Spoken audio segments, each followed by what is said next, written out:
Hello, dear She's. Welcome back to She's Strong and Sassy Show. This is episode 2. Yay! Yeah. This is Wow. I mean, this is an it's episode where I'm going to take several deep breaths. that is true. That is true. Uh, And it's so good to see everybody. And in these next two episodes, we're going to be raw, authentic, and to share our own intimate stories on mm, to how we became strong and sassy in our own ways. mm. So if you notice today, Joy is ridiculously beautiful. Look at her. Woohoo! And then you look at that neckline. Oh my god, so sexy. Right, it's cleverly positioned. Oh gosh. Yeah. Uh, Today is a very, very special day for Joy. I'm really mm, honored. Today is actually the second episode of Strong and Sassy. And I'm very honored, first of all, to be invited to do this with Joy. And today, we are both dressed up because for me, I'm dressing up in honor of what Joy is going to be sharing today. mm, And then Joy, I want to really first thank you and acknowledge and appreciate you for doing this, being raw. And this is the first time Joy is going to be really raw and vulnerable to share her side of the story. For so many generations, she's have shared stories to learn together, to inspire one another. Some of us remember the times when we sat on our grandmother um, lap or mother's laps and listening to our intriguing stories and taking those lessons to heart. She has always uplifted one another with our shared narratives. mm. And today we're going to start with Joy being really brave, showing up to share her story so that we can all learn into her stories and invest her lessons for our individual blossoming and the blossoming of the she's together. Okay, Mm. Joy, mm, I know that you have shared about your challenging childhood in your autobiography. Would you be Yes. able to share more with us today? Yes, I would love to. So I grew up with a self-limiting belief that, I was unworthy and unlovable, and that's why mommy gave me up. So that's a pretty tough story for a small girl to embrace. My mom remarried, and then she decided to give me up for adoption. And so my autobiography basically focused mostly on the massive action that I took when I realized as a young woman that when I was doing my life coaching course, and then there was when I had that really huge self-awareness pivotal moment when I realized that I was held hostage by this self-limiting belief and that I took upon as my sense of identity for Mhm. 30 years. So that self-limiting belief was created by that little Joy who in her confusion she made up this empowering stories to try to understand what's happening in her world because no one else was explaining it to her. So, but unfortunately, I took it too far, and it became my identity. And that at the point when I was doing my life coach certification, was when I realized that that was the cause of my reactive behaviors through the years, my constant need to validate myself because of my lack of self worth. So it's a really shocking and accidental self discovery that I made during this life coaching certification journey, where self awareness started my healing and empowerment journey. And I woke up and I decided to take responsibility for my own life. Mm, Mm, right.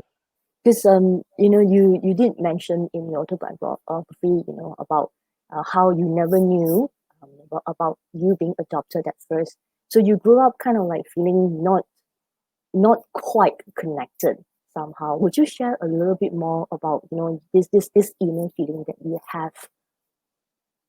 mm, because the adults did not explain to me what was going on, I was happy actually because I was happy just that I had a sense that something is not right, something is different, is but I didn't know what. So as a small child, I'm confused and I don't necessarily have the words to express my confusion too.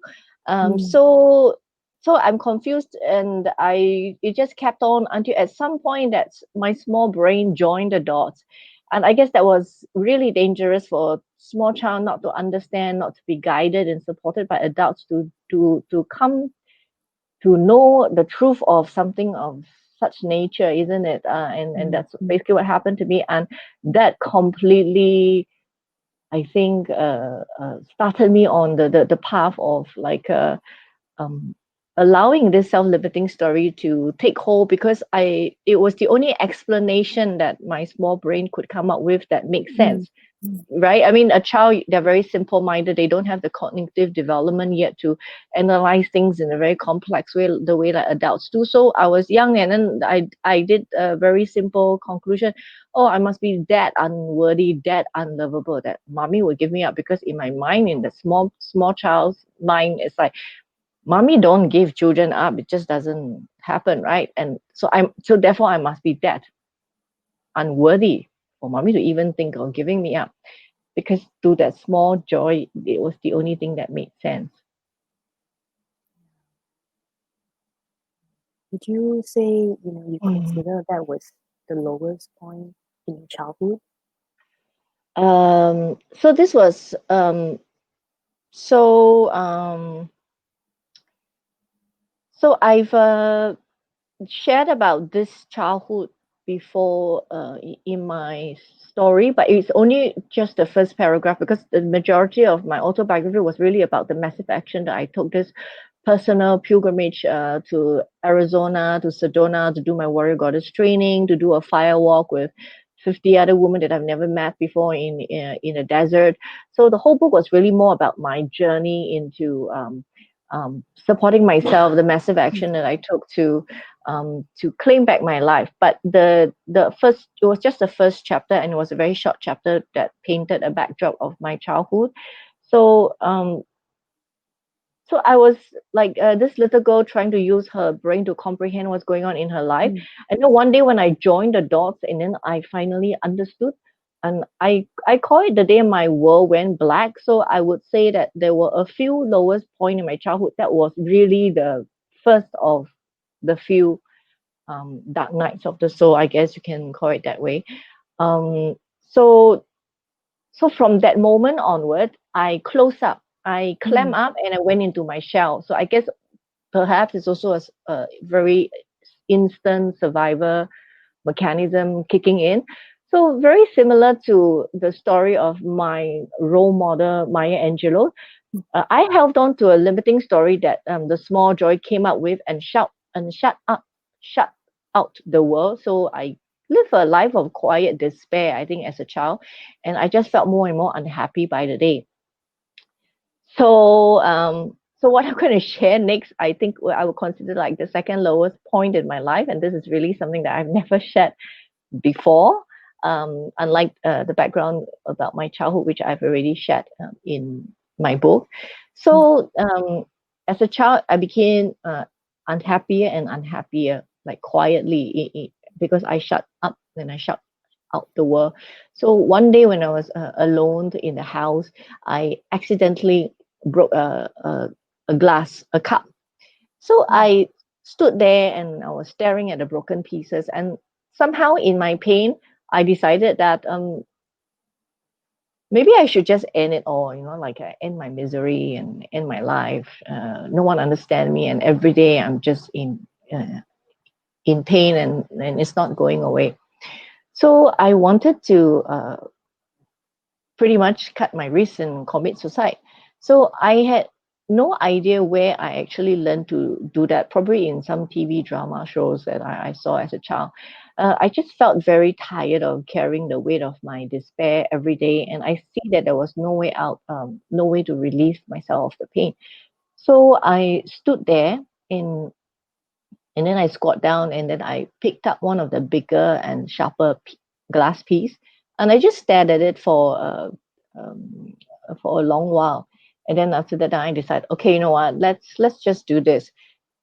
So, so until today, actually cannot believe what happened next, which was in the very moment that I was just going to slash my wrist, I heard the sound of keys. My mother just came back home from work and she was opening the lock to our gate. And the Mm. sound of the keys broke the trance state that I was in. And then she came in. She took one long look at the broken glasses on the floor, and then she started reprimanding me for being so careless. And I kept quiet because I was still recovering from the shock of what just happened, what I decided to do, and my mother suddenly coming home and all that. So till today, I think some parts of my brain still can't believe that happened at that exact timing. Like what Mm. are the odds of that?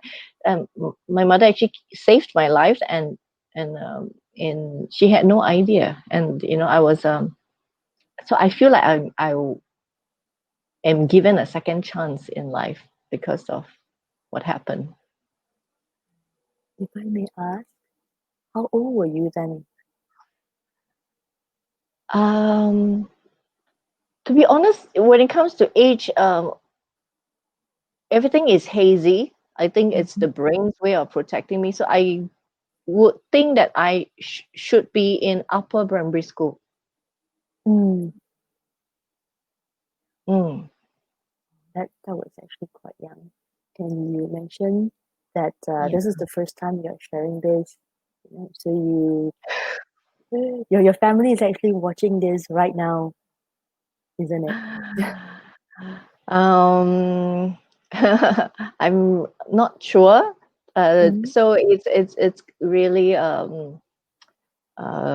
it feels very peculiar to be sharing this publicly, but I know my purpose for doing that, and I just want to share that we all been through trauma, so but Mm. we all can emerge strong and sassy. It is possible. So that's really my only motivation for sharing something so private.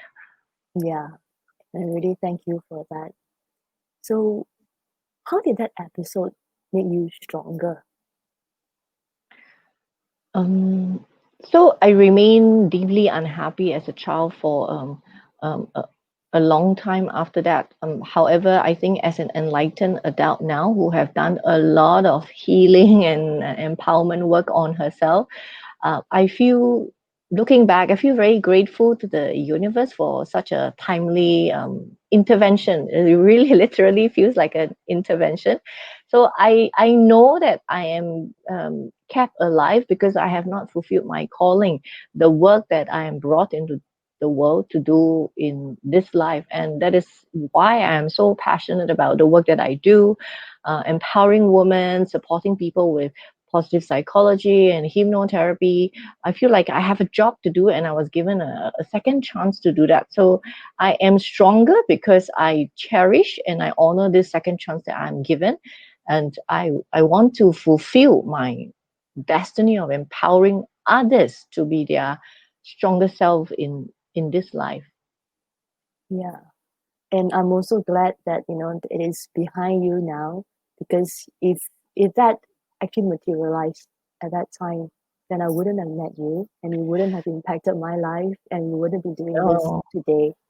Yeah. And just oh, by hearing you, recounting the whole thing, I felt really emotional inside that, you know, how the world comes so close to losing an asset, a wonderful being like yourself. thank you, Carol. But I think those were also priceless in my journey to become stronger. So, um, of course, if we were to go back in time, of course, I wouldn't want to do what I did. But given what has happened, Mm-hmm. I am grateful because it makes me stronger. It makes me value life. It makes me take life more seriously, making sure that we live a life that is worthwhile. It's like very serious business for me. I literally make it my business in life to empower other people to do that. So I think all this, I just consider it as I treat it as like life training Mm-hmm. preparing me to for the role that I'm going to play, because I have several dark nights of the soul. I have so-called not so happy childhood. I've been through all this thing, and as a child I was unhappy enough to even attempt to do what I did.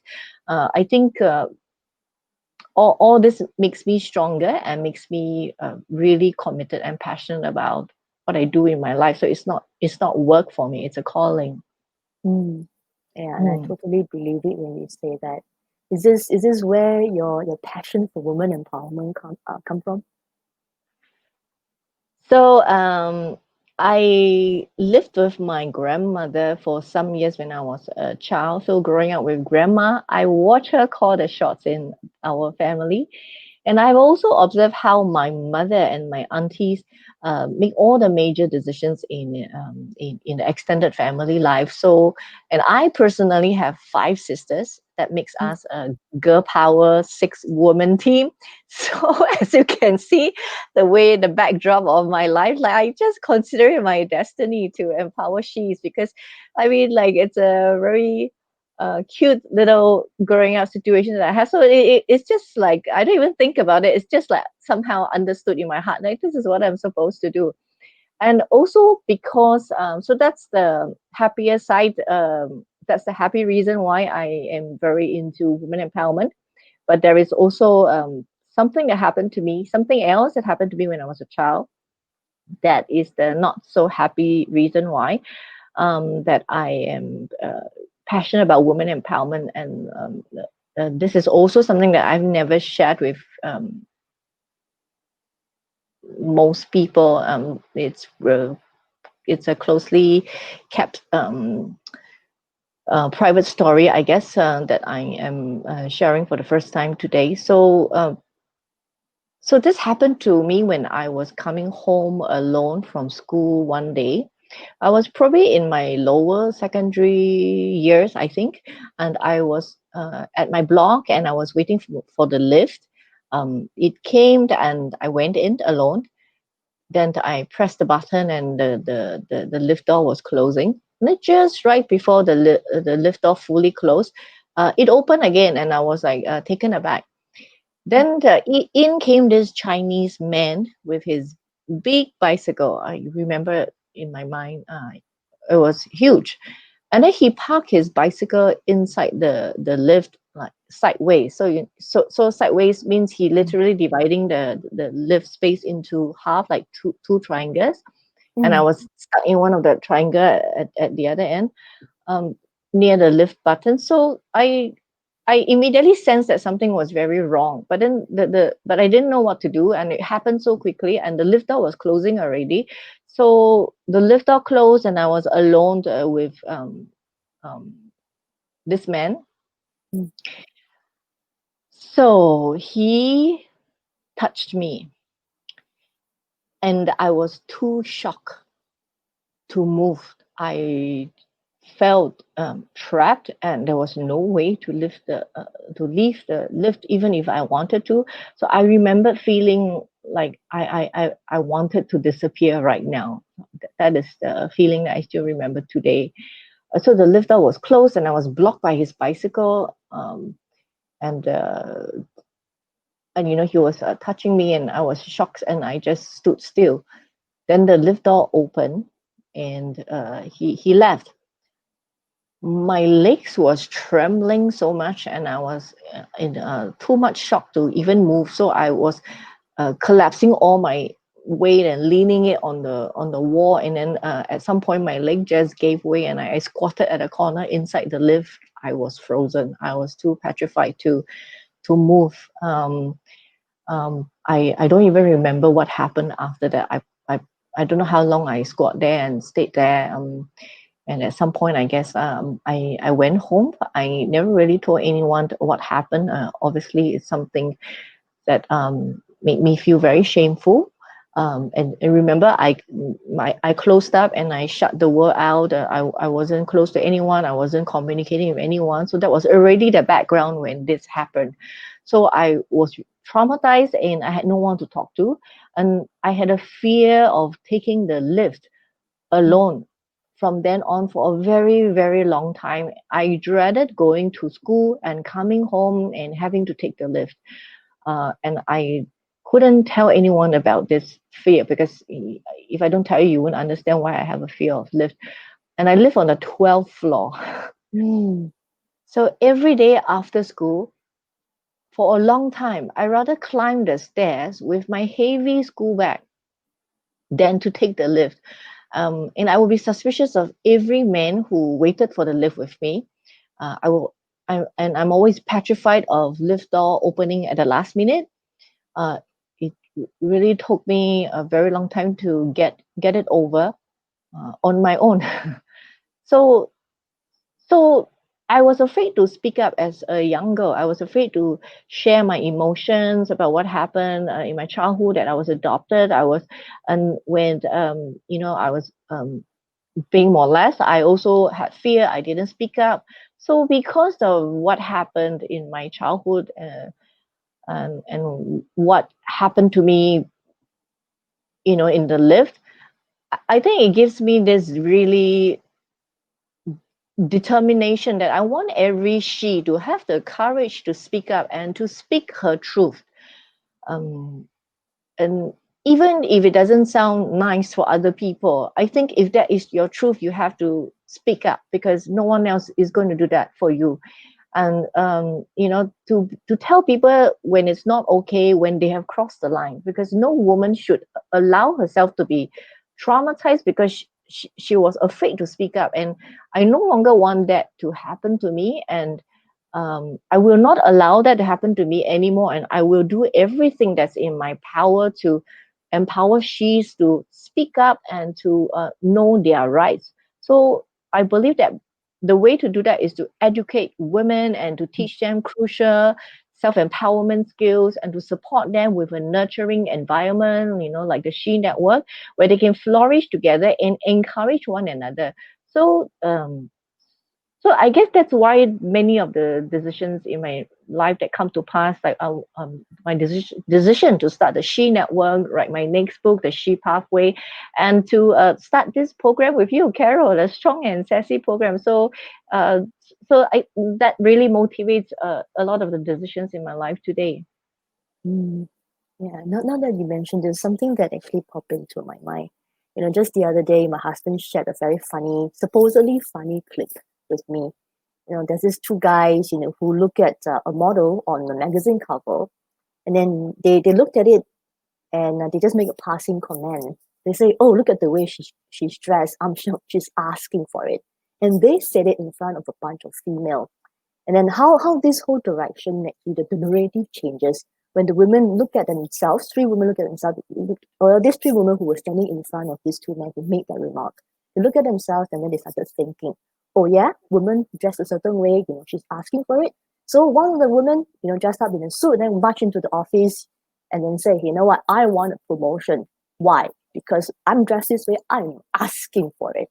So that moment, you see this empowering female that just go up, and then she has the voice. She has the voice, and then she said, I want this. I want this.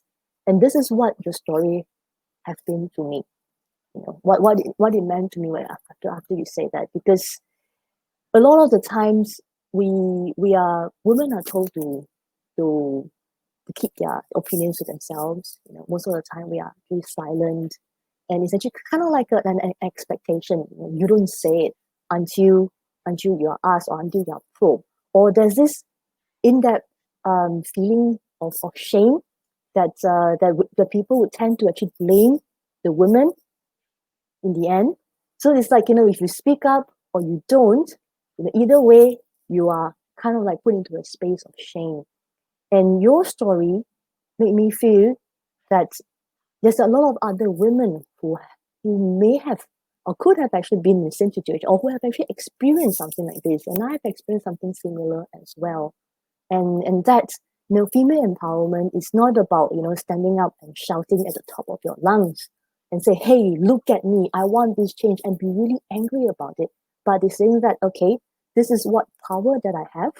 I know what my superpower, which is what the shift pathway is about, knowing your strengths, your superpower, And then after that, using that to your advantage, not losing the femininity within us, and send a clear and strong message to the world. Yes, and the best part is we don't have to do it alone. We are in it together. The women can come together and support one another. We can create this nurturing environment for ourselves where we watch Mhm. out for each other, and we are there to cheer each other up. We don't have to do this alone. So that's why I'm really grateful that we have the She family where we can make that possible. And that's what the world needs now. And I'm sure what happened to me in the lift, many other women has experienced it in different ways, but at the end of the day it's the same. We allow our personal power to be taken away from us, and we Mhm. don't speak up. And even after I lived the live, I could have done many things. I could have spoken to my parents. Even if I'm not close to my parents, it's still something that I could have said to them, and they would have done something. I could have been sent to a counselor or whatever that could have helped me, but I choose to shut down, and I choose to clam up. I choose not to heal myself. I choose not to empower myself. I made all the wrong choices. And I want to stop doing that, and I will not allow myself to do that anymore. So I will speak up with or without other people's help. And I think this is something that can be easier said than done because of Mhm. society's conditioning. We're told to toe the line. We're told that we're supposed to look a certain way. You better don't dress like that. This is wrong, right? There's all these ideas, and we give in, right? And sometimes Mm. we even make it into our own belief. That has to stop. Yeah. That really has to stop. But it might be challenging if you're trying to do it all by yourselves, because on some days you win, on some days you lose, on some days those limiting stories take you hostage. So but if you're in a community, on the days that you lose, you can lean onto someone, lean into your family, lean into your She family, and speak to someone. So I'm really passionate about empowering women with proper tools that they can learn for themselves, and then come and take the Strong and Sassy program, learn the skills for yourself, be part of a community. Then you don't have to rely on Carol or Joy. We're just here doing to handhold you and teach you the ropes, but the goal is to make you independent Mm. inside the community. But you are independent. You already learned those crucial empowerment skills. You know what to do for yourself now. And I think the biggest thing is really to change the mindset. Skills can be learned. It's just like tools and prod, right? You learn how to nail, you have a hammer, you learn how to use a hammer, very straightforward. But what is not so straightforward is the mindset, the limiting stories that, like, I had it for 30 years. Like, I am considered a pretty intelligent woman. I had a lot of certification and everything. And yet I had no idea that all of my motivation, all this drive and desire to get all this certification and so on, came from my sense of lack. I didn't have self worth. I'm always looking for the next certification to Mm. fill up this gap, this hole in my heart. And then, once I achieved that cert, then I feel good for a while. I graduated. Yeah, at some point, that feeling come back. It doesn't Yeah. actually, it's like putting a band aid at a place where you really need some serious treatment. I just keep Mm. putting new band aid. Oh, this band aid doesn't work. I buy another band aid. So I keep Mm. doing that until at some point it was a blessing to decide to take the life coaching cert so that I can start doing my woman empowerment work.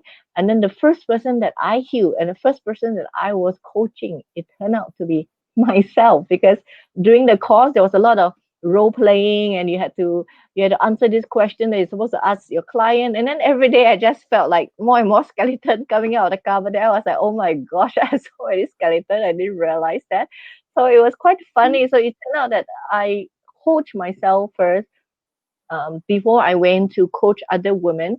So, and it was during that point that I realized, suddenly one day I woke up and I was like, oh my gosh, everything that I do is motivated from a place of lack. My heart has a hole, and I was feeling it with all this certification when what I needed was learning what it means to have self-compassion. And it was from self-compassion that I moved into psychotherapy, and I moved into positive psychology. Then my path became really beautiful.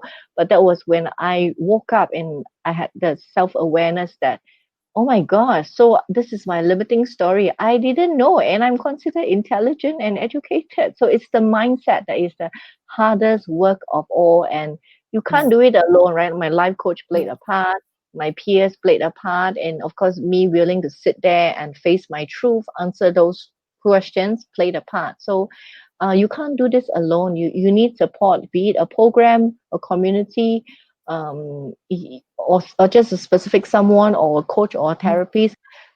Don't do it alone. We are here and we're in it together. mm. Yeah, I mean, I guess you can't, put it any better. As I was saying, sitting here listening to you, I mean, I literally saw you glowing. And this is also something that what we would like to achieve to help other women to be strong and sexy so that they can glow, to allow their light to be shown through. Um, just one final question, just to make this a little sassy aspect. How do you nurture that part in yourself as a she? So the first thing that comes to mind, obviously, is dancing. As you already know, I always love dancing. It's truly my joy. So I started one of the first pole dancing studio in Singapore in 2005. Then that's where we met, Mm, because of that love for dancing. And I know wanted. I not only wanted myself to be sassy, and I wanted to empower she's to be sassy and to do that together. And I didn't want like exotic or pole dancing to be limited only exclusively to dancers and performers. I felt that it was a really powerful tool that should be made accessible to all women, to everyday mm, women as well. So that was one of my motivation for starting the studio. Women have been dancing throughout the ages. I mean, come on, right? Like we have belly mm, dance and so on.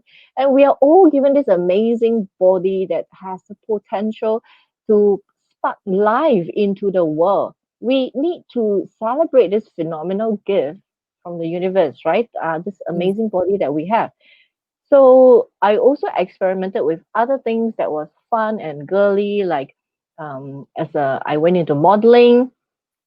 mhm, I mean, I went into modeling. Actually, it would be like really is another story. I actually went into modeling. A long story short was because I had low self esteem and I was always looking at the floor when I walk. And then at some point, I was always alone. I wasn't close to anyone. I decided. I think I just got so fed up with the pain and with myself. One day, I just decided that okay, Joy, enough of staring at the floor. Let's do something about it. So I literally, when I look back now, I know what I did. I did like radical therapy on myself, right? I thought, what is the most shocking thing that I can do to myself to wake myself up? Because I was that fed up with myself. So I decided what is the most horrifying thing that I can think of. That was modeling because I look at the floor when I walk modeling, like just unthinkable in my head. And yeah, I'm really amazed with that young Joy. Like she's quite feisty, I think. So I didn't know how to go or what to do. I don't have any modeling. I was such a young child. I was like 15. I think when that thought came to my mind was probably 15, 16. So then I I did then I learned that oh so you have to go to this agency and you have to do audition. So I'm like okay go. I was like petrified. I look at the floor when I oh my gosh and then I have to like oh you have to go for this audition that audition and every audition I hated it. I really had to force myself to get out of the house and force myself to go in because other models they're already in their own cliques. They mm, will check you out, they'll look at you up and down, and it was really horrifying. I don't know how I made myself go for every audition even though I hated it, but it worked. I mean, like, mhm, look at me today. I mean, it worked. So from there, then I realized that oh, some models also dance. Then I got very curious. Then I said, okay, dance audition, and then I just went into that world as well. But what I didn't realize was I fell in love with dancing, but then I also realized, hey, how come like this? Like it's kind of like very exclusive. You need to be a dancer, then people will look at you. But I also did all that. I think in some level, maybe like as a form of revenge because of what happened to me when I'm young, when I felt I was invincible. I felt I wasn't seen. I felt I was like, I wanted to be seen. So I think there was mm, many moving factors to going into modeling and dancing. But So I think I did all this fun and girly things for myself. And as a model, I learned makeup. I did a diploma in makeup with Cosmoprof, and then I dabbled in photography. I was just curious, trying this, trying that, and I think that that's what we need to do. We need to pursue what sparks joy for us, right? What mm, triggers and ignite that playful Shakti, that playful goddess that is necessary to feed our feminine soul, right? Like we like all this stuff, and we need to pursue it. We need to make space in our life to do that. So so because of that, I think like as we have shared, Carol, like and thanks for pushing me and encouraging me as well. I think I want to go back to teaching body awareness class because I kind of miss it and enjoy it. Not launching into a dance studio again. I think been there, done that. But just to be able to include these skills that I have, and I really love and enjoy teaching women to have that body awareness, because you'll be amazed how many women have no idea where is their hip, mm, how to move their hip. That's your body. You need to at least have that familiarity with your own, this precious gift from the universe. So I think I'm looking forward to creating and teaching some body awareness class in our Strong and Sassy program.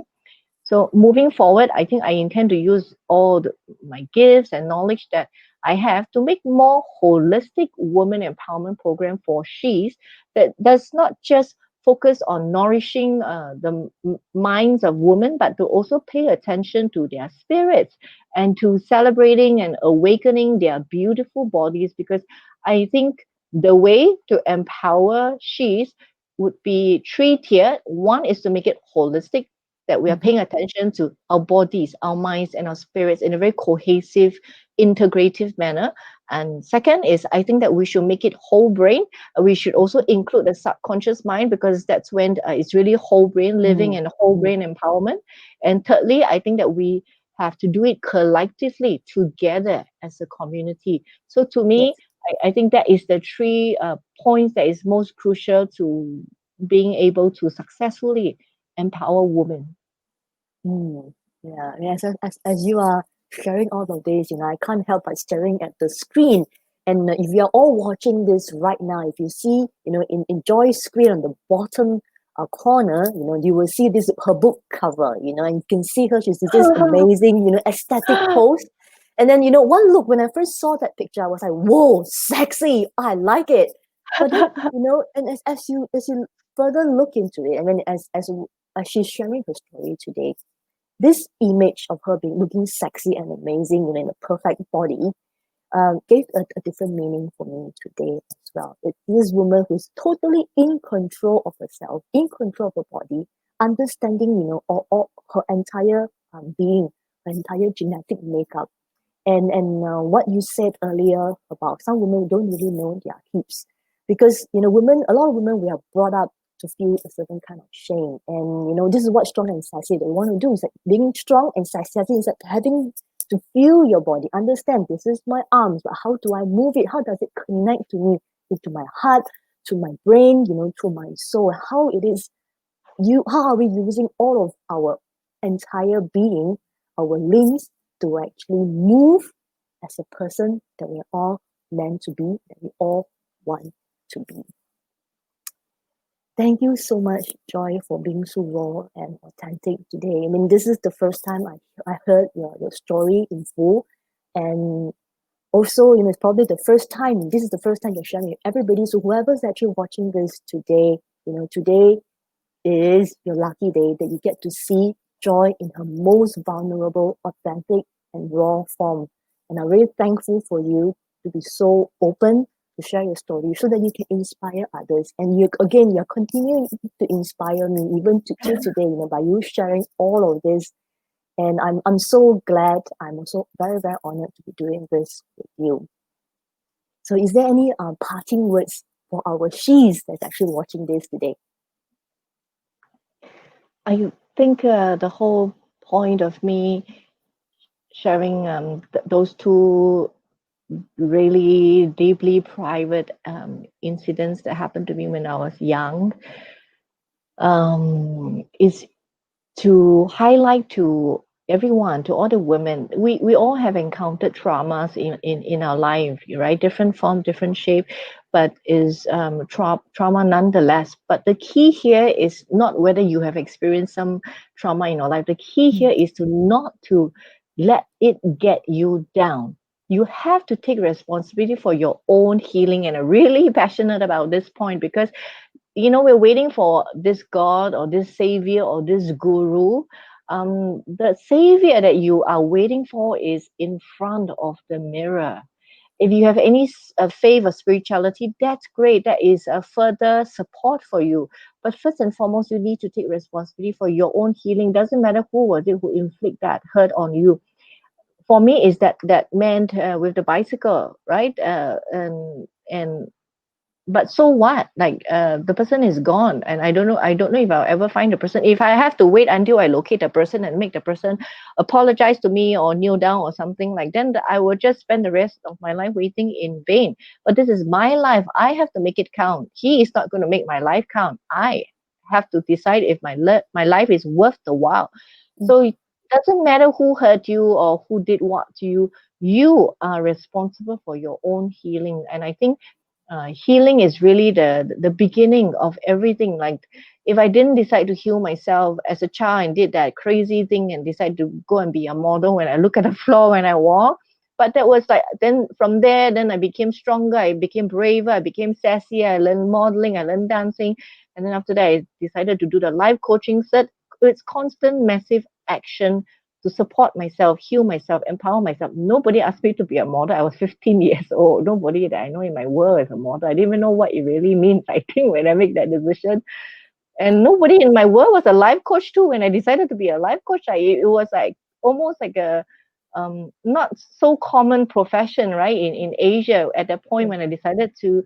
So I'm always kind of like doing and entering into paths that is not so-called convention. So it's always my own, on my own accord, my decision. So you have to take action. Don't wait for someone to teach you or tell you what to do. Just take the first step. You'll be amazed. The second step will appear. You don't have to see the whole staircase. You just have to see the first step and choose to take the first step. So the savior that you're waiting for is in front of you, and that's you. That's beautiful, strong, and sassy you. And you want to turn those lessons that you have experienced, those trauma that you have experienced. You want to turn the lessons from your traumas into a burning passion, burning purpose, whatever that purpose looks like for you, and let that be your passion and your drive in life, because we are all innately strong and sassy. Actually, we're not here to teach you. We're actually, the truth is, we are here to remind you that you are strong and sassy. There's nothing to teach. We're here to support you so you can give yourself permission to shine. We just need to give ourselves permission to shine and to remind one another of our birthright, which is mm, we are born strong and sassy. It's in us. The spark is in us. So my advice is to surround yourself in a community of nurturing mm, she's who will lift you up, hold you accountable, demonstrate tough love where necessary, to hold you accountable so that you show up as strong and sassy she's together. And if you have nowhere to go, hey, the She Network family definitely welcomes you. I'm the founder, and Carol is the beauty expert in the She family, and we have 15 other mm, in-house experts as well. We have, I think, 300 over members at the moment. I don't know. I've stopped. I've stopped counting. We have more and more members coming in every day. We have activities. We have fun ambassadors. We're he for she ambassadors. It is a community of nurturing she's, definitely. We have the Strong and Sassy program. Everything that you need is available, so easily and freely available. The question now is, are you going to take that step? Are you going to mm, take responsibility for your life? I shared all these intimate stories, and next episode, Carol is going to be the one being raw and vulnerable to share her story. Not because we want to, we need to, because we don't need to. We already know who we are and what we stand for. But we're sharing the story with a purpose, and the purpose is we hope that it will inspire you, it will empower you, it will make you have the desire to take the first step into your own self healing and empowerment, and hopefully together with us. So thank you so much, and everybody, thank you so much again, for tuning in and you're watching Strong and Sassy. So, we have a very fantastic post that we'd like you to do it with us at every episode of Strong and Sassy. Okay, this is our special post. Joy, are you ready? Yes. Yes.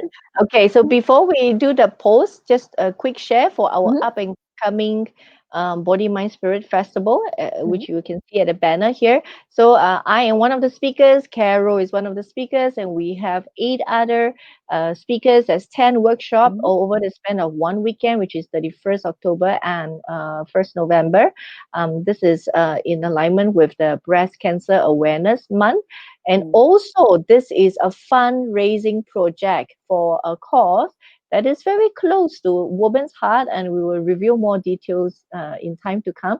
So stay tuned. Exciting things coming up for you. See Mm-hmm. more resources to empower and support you. So, and don't forget, next episode is Carol's turn. Where we will go into Carol's journey into Strong and Sassy. The next episode is on the 24th of September, Thursday at 4 p.m. Thank you for joining us the last 45 minutes or so. Thank you for hearing my story. It is a great honor to have you and to be heard by you. So thank you so much. So it is, as Carol said, time for our Strong and Sassy pose. Woo! Ooh. I still love this lotus pose. So Yeah, beautiful. yeah. Hey, may, Blossoming flower. yes, may we all blossom strong and sassy together. Thank you for watching. See you in the next episode. Bye, everyone. Bye, she's. Bye, she's.